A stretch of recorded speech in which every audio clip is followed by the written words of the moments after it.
संजय गांधी स्नातकोत्तर आयुर्विज्ञान संस्थान का 29वां दीक्षांत समारोह संस्थान परिसर स्थित श्रुति प्रेक्षागृह में भव्य तरीके के साथ मनाया गया। समारोह की अध्यक्ष राज्यपाल एवं कुलाधिपति आनंदीबेन पटेल ने अपने संबोधन से सभी को प्रेरित किया। नाम डॉक्टर सुमित नारायण है। मैं अभी इस समय assistant professor Ram Manohar Lohia hospital Lucknow में असिस्टेंट प्रोफेसर पे कार्यरत हूँ।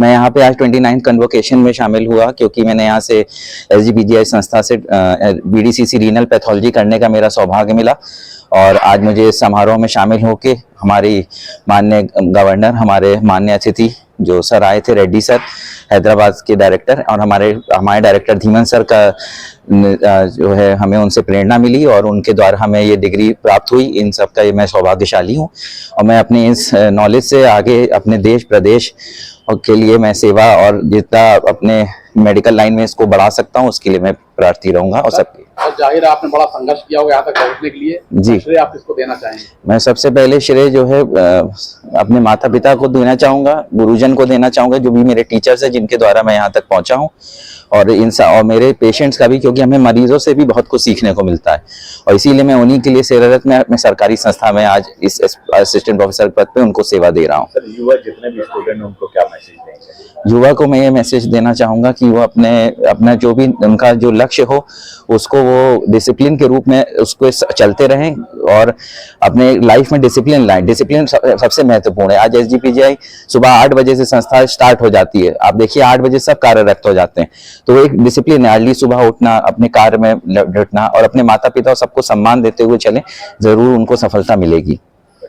नाम डॉक्टर अंशिका श्रीवास्तव है। मैं एसोसिएट प्रोफेसर हूँ मेडिकल जेनेटिक्स डिपार्टमेंट में Sanjay Gandhi post graduate institute of medical sciences में। मुझे आज प्रेसिडेंट अवार्ड से सम्मानित किया गया है। इस अवार्ड में मेरी जो रिसर्च है वो early onset coronary artery disease पे है, जिसमें मैं ये खोजना चाह रही हूँ कि जो हमारे इंडियन पॉपुलेशन में कोरोनरी आर्टरी डिजीज़ का जो कहर है, और जबकि जो यंग ऑनसेट है, मतलब कि 40 साल की उम्र में, 35 साल की उम्र में, 50 साल की उम्र में जो early onset coronary artery disease हो रही है, उनमें कोई ऐसे जेनेटिक वेरिएंट्स प्रेजेंट हैं जिसकी वजह से उनको मतलब कि कोरोनरी आर्टरी डिजीज़ जल्दी और कम उम्र में हो रही है। इस पे मैं अपना कार्य कर रही हूँ। सभी स्टूडेंट को क्या मैसेज देना चाहिए? मैं सभी स्टूडेंट्स को यही मैसेज देना चाह रही हूँ जो कि जेनेटिक्स से स्टडीज़ करते हैं कि अगर हम डिजीज़ को गहराई से समझें, उनका ये देखें कि कैसे जेनेटिक वेरिएंट्स या फिर कौन कौन सी मैकेनिज़म्स उनको हम देख सकें और अपनी पॉपुलेशन स्पेसिफिक मैकेनिज़्म देखें, तो हम उसमें थेरेपेटिक्स भी डेवलप कर सकते हैं जो कि एक प्रिसिजन मेडिसिन की ओर हमें लेके जाते हैं। कि वो जेनेटिक्स डिजीजेस को ट्रीट करना उसमें है, क्योंकि मेनली जो इंडियन पॉपुलेशन है वो उनमें कोरोनरी आर्टरी डिजीज का कहर ज्यादातर होता है। साउथ एशियन पॉपुलेशन में इसका ज्यादा देखा ही गया है। अगर बात जो राज्यपाल जी का संबोधन हुआ, राज्यपाल मैडम का, उन्होंने छोटा सा ऐसा इंडिकेशन दिया कि मानवीय दृष्टिकोण अपनाना चाहिए, उसके बारे में अगर आप बोलना चाहें। जैसे उन्होंने बोला नहीं कि जो है फीस थोड़ा सा गाँव में जाके सेवा दें, 5 लोगों को फ्री मतलब करें, इस तरीके जो मतलब मानवीय दृष्टिकोण के बारे में। हाँ, डेफिनेटली देखिए होता तो है ही है इन सब चीज़ों में, और हम अपनी तरफ से प्रयास भी करते हैं। जैसे हमारा संस्थान हमेशा भी कोई भी आता है उसको तो हम लोग पूरा ही जो भी होता है उसका देखते तो है ही है। उसको जैसा भी स्वास्थ्य रिलेटेड जो भी चीज़ देती है, जो भी हम दे सकते हैं वो तो देते ही हैं। और रही बात की, जैसे मान लीजिए कि अभी जैसे हमारा मेडिकल जेनेटिक्स ICMR कोर्स कराता है, तो वो जो जितने भी इंडिया में डॉक्टर्स हैं उनको बुला के हम यहाँ पे उनका कोर्स 15 डेज का अभी भी चल ही रहा है डिपार्टमेंट में, उनको हम जेनेटिक्स का पूरा ज्ञान देते हैं कि कैसे रेडियोलॉजी में, पीडियाट्रिक्स में और गायनेकोलॉजीज में कैसे जेनेटिक्स को इंटरसेक्ट करा के उनको हम समझाएं और वो डिजीज को और अच्छे से समझ सकें। मेरा नाम डॉक्टर अंकित साहू है। मैं Sanjay Gandhi post graduate institute में अभी MCH डिग्री ख़त्म किया है। अभी मेरे area of interest surgical gastroenterology है, तो मेरे आगे यही मकसद है कि इस डिग्री को लेके मैं आगे जाके और जो रोगी हैं उनकी मदद कर सकूं और अपनी जितना भी मैंने यहाँ पे नॉलेज और स्किल मैंने यहाँ पे अर्जन किया उसको बाकी लोगों की सेवा के लिए उसका इस्तेमाल कर सकूं।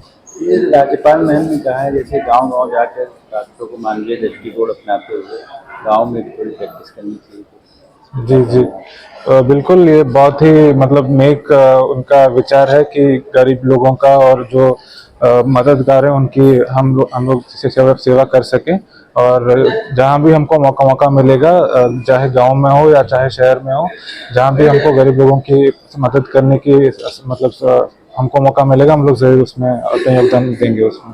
सर, जितने भी जूनियर डॉक्टर हैं जिनको डिग्री नहीं मिल पाई, उनको क्या मैसेज देना चाहिए?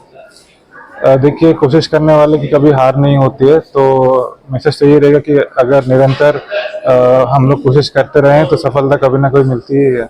तो ऑल द बेस्ट उन सबको, और कभी ना कभी अगर कोशिश करेंगे तो सफलता जरूर मिलेगी सबको। तो बस यही मैसेज है। सर्विस दे रहे हैं समय प्रेजेंट? अभी मैं यहीं पे कंटिन्यू कर रहा हूँ, मैं असिस्टेंट प्रोफेसर के पोस्ट में SGPGI में ही कंटिन्यू कर रहा हूँ यहाँ पे अभी। ठीक है sir. Stem cell research centre में डिपार्टमेंट ऑफ हेमाटोलॉजी में PhD की छात्रा थी। मेरा नाम ज्योतिका श्रीवास्तव है। मैंने यहाँ से PhD की हुई है। मैं उन पेशेंट्स के सेल्स पे स्टेम सेल्स पे काम करती थी जिनको खून नहीं बनता था, जिसको बोलते हैं एप्लास्टिक एनीमिया। और उस पे मैंने निकाला कि उनके सेल्स में क्या कमी होती है।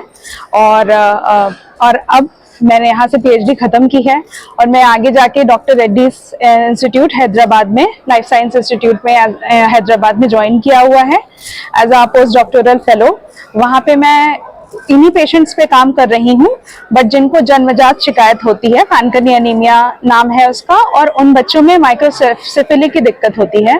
और अब मैं देख रही हूँ कि उनमें क्या दिक्कतें होती हैं। DNA रिपेयर एक मैकेनिज्म होता है बॉडी में, तो मैं उस पर काम कर रही हूँ as a post doctoral fellow and I am really happy. मैं बहुत ही खुश हूँ यहाँ से PhD डिग्री पाने के लिए एंड ऑल दैट की गवर्नर और हैदराबाद के इंस्टीट्यूट से एक सर आए थे, तो आई एम रियली हैप्पी टुडे। जिनको डिग्री नहीं मिली है आपसे, जो जूनियर है, उनको क्या मैसेज देना चाहिए? और मैं उनको ये बोलना चाहती हूँ कि वो भी अपने जिस भी डिजीज या सेल्स पे वो काम कर रहे हैं, वो अपने निरंतर प्रयास करते रहें, अच्छे से काम करें और जो सभी के हित में हो, पेशेंट्स के हित में हो और लोगों के हित में हो, जिससे इंडिया का नाम आगे हो और रिसर्च में और मेडिकल में हम आगे बढ़ सकें, उसके लिए। मैडम, SGPGI जो है बहुत खुशी संस्थान है जी, और इसकी तरफ से अगर आप पब्लिक को कहना चाहें कि बहुत रिश्ता है संस्थान। हाँ, यहाँ पे और PhD करना एक बहुत गर्व की बात है SGPGI से एंड आई फील कि मैं बहुत लकी हूँ कि मुझे यहाँ पे अपॉर्चुनिटी मिली है।